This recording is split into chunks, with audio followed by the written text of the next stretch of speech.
इसलिए सम्राट चौधरी अपने औकात में रहे। बस दल को बचाने के लिए वो प्रदेश अध्यक्ष हैं भाजपा के संजय जायसवाल, वो इसलिए बोला कि वह उनके दल के डिप्टी सीएम का तोहिनी हुआ, तो तोहिनी हुआ तब उनके बारे में नहीं सोचिए। हमको हटाने का क्या बात, हमको हटाएंगे नीतीश कुमार, हमको हटाएंगे जो राष्ट्रीय अध्यक्ष ललन सिंह, वो कौन हटाने वाला है? उसके कहने से हट जाएंगे? हटा देगा तो हटा देगा, घर में बैठ जाएंगे। लेकिन बोलने के लिए चुप है। अन्ना हजारी वाला काम कर देंगे हमको हटा देगा ना, सीधे अन्ना हजारी बन जाएंगे। रोहित पांडे जी का कहना है कि जब आपकी जिलाध्यक्ष से बात हुई तो उन्होंने कहा कि उनकी बात को कौन भाव देता है, इसलिए ज़्यादा भाव नहीं देने के लिए। मैंने रोहित पांडे को तो अपने बेइज्जत किया, वो तो निर्लज है। जिलाध्यक्ष आपके बारे में कह रहे हैं कि उनका कोई वैल्यू नहीं है, उनके बात का कोई। कौन कौन जिलाध्यक्ष? और साथ ही साथ मंत्री सम्राट चौधरी को उन्होंने कहा है कि दल बदलू है, उनकी औकात क्या है। मैं तो यही कहूँगा कि माननीय राष्ट्रीय अध्यक्ष ललन सिंह जी, हमने भाजपा में जब किसी का कोई भी व्यक्ति अगर संगठन और गठबंधन के विपरीत परिस्थिति में जाकर बात करता है तो निश्चित रूप से उस पर कार्रवाई होती है, और हम लोगों ने ऐसा आदर्श स्थापित भी किया है। और अभी के समय में जिस प्रकार से शब्दों का प्रयोग कर रहे हैं, ये दिख रहा है कि वो कहीं ना कहीं दूसरे मनस्थिति में है। वो न जदयू के हैं न भाजपा के हैं, वो कहीं और के मिजाज में हैं। और वैसे व्यक्ति अगर बयान देते हैं तो निश्चित रूप से जदयू को कार्रवाई करनी चाहिए। क्यों नहीं हो रही है? आप लोग लगातार कह रहे हैं, आपके सहयोगी मंत्री भी लगातार कह रहे हैं कार्रवाई के लिए। ये कार्रवाई हमको नहीं करना है ना, ये कार्रवाई करना है जदयू को। जदयू को भी अपने पार्टी को अनुशासन में चलाने का दायित्व है। माननीय मुख्यमंत्री जी के नेतृत्व में लगातार जदयू में अनुशासन के साथ लोगों ने काम किया है। जब जब अनुशासन टूटा है तो लोगों पर कार्रवाई हुई है, और हम आगे भी उम्मीद करते हैं कि इसी प्रकार से जो लोग सरकार चलाने में कहीं ना कहीं उनकी अपनी मंशा पूरी नहीं हो रही है, तो वैसे लोग अलग अलग तरह के आरोप लगाते हैं। अगर आरोप को सिद्ध करने के लिए उनके पास कोई साक्ष्य है तब तो सामने रखनी चाहिए। अब बिना साक्ष्य के अगर कोई बात कर रहे हैं, इसका मतलब है कि वो कहीं ना कहीं भ्रमित हैं और कहीं ना कहीं उनके मन में कई और विषय चल रहे होंगे। तो वैसे लोगों पर निश्चित रूप से कार्रवाई होनी चाहिए, और ये कार्रवाई करने का काम तो जदयू के पास है। और हम उम्मीद करते हैं कि जिस प्रकार से माननीय मुख्यमंत्री जी के नेतृत्व में पूरे जदयू में अनुशासन के साथ काम हुआ है, आगे भी ऐसा होता रहेगा। पर वो तो दावा कर रहे हैं कि हमारे पास कई सबूत भी हैं, कई प्रमाण भी हैं। तो मेरा कहना है कि अगर दावा या सबूत है वो अपने पार्टी के राष्ट्रीय नेतृत्व को दे।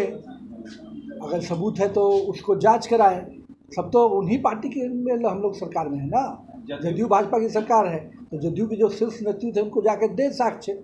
साक्ष्य पे अगर कोई निर्णय है तो उस पर जाँच होनी चाहिए। लेकिन मेरा ये कहना है कि केवल शब्दों के वीर बनने से नहीं चलेगा, और उनकी क्या इतिहास रही है और क्या चीज़ें रही हैं हम लोग को मत बुलवाइए। तो सब किस पे आप कीचड़ उछाल रहे हैं, पहले खुद के आईने में अपना देख लेना चाहिए कि हम किस जगह पे हैं। जदयू संख्या बल के कारण डर रही है क्या कार्रवाई करने? देखिए, हम इस सब विषयों पर, ये विषय तो जदयू बताएगा ना, और स्पष्ट रूप से ये विषय अनुशासन का है।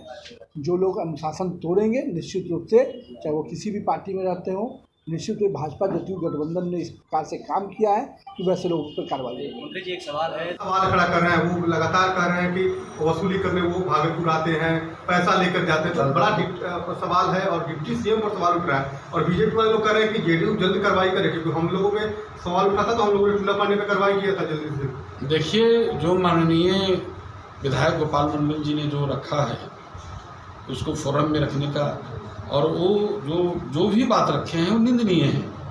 हम लोग, हमारे संज्ञान में आया है ये बात, निश्चित रूप से पार्टी उस पर एक्शन लेगी और कार्रवाई करेगी।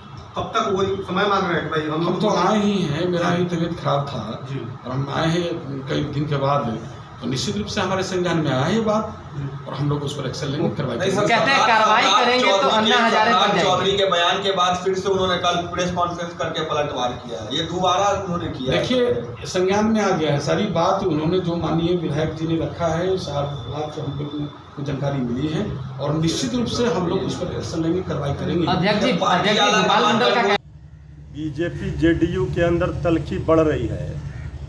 एक दूसरे पर बीजेपी जेडीयू के माननीय विधायक नेता ही आरोप लगा रहे हैं भ्रष्टाचार के। अभी जेडीयू के माननीय विधायक गोपाल मंडल जी माननीय उप मुख्यमंत्री जी पर आरोप लगा रहे हैं। ये गंभीर मामला है। अभी तक जेडीयू ने कोई कार्रवाई नहीं की है। बीजेपी के माननीय विधायक यानू जी ने भी आरोप लगाए थे भ्रष्टाचार के। बीजेपी जेडीयू दोनों जनता दरबार लगा रही है। एनडीए के सभी सहयोगी दल अपने अपने तरीके से जनता दरबार लगा रहे हैं। जिस समय जनता को सरकार की ज़रूरत थी उस समय कोई दिख नहीं रहा था सरकार के लोग, अब जनता दरबार लगा रहे हैं। ये आभास है एनडीए में शामिल दलों को कि ये सरकार किसी भी समय गिर सकती है। जनता के बीच जाना पड़ेगा, इसलिए जनता अब याद आ रही है। जिन्होंने समस्याओं का लगा दिया भरमार, वो अब क्या लगा रहे हैं जनता दरबार। इससे क्या फ़ायदा होगा, सिर्फ आई बात है। एनडीए के अंदर ही कंपटीशन हो रहा है। जेडीयू का जनता दरबार अलग है, बीजेपी का सहयोग कार्यक्रम है, आदरणीय मांझी जी की पार्टी वो लगा रही है, सहनी जी की पार्टी लगा रही है। आखिर ये चल क्या रहा है एनडीए के अंदर? ये घमासान जो मचा हुआ है ये रंग दिखाएगा और आरोप प्रत्यारोप अब सहयोगी दल ही, सत्ता में बैठे लोग, उनके माननीय विधायक ही लगा रहे हैं। जो बात अभी विपक्ष कह रहा था यही बात माननीय विधायक भ्रष्टाचार और लॉ एंड ऑर्डर पर सवाल खड़े कर रहे हैं सत्ताधारी दल के। तो अब हम लोगों के विपक्ष की बातों पर, नेता प्रतिपक्ष तेजस्वी यादव जी के आरोपों पर तो सत्ता पक्ष के लोग ही मुहर लगा रहे हैं। अब जवाब दें आदरणीय मुख्यमंत्री जी, आदरणीय प्रधानमंत्री जी।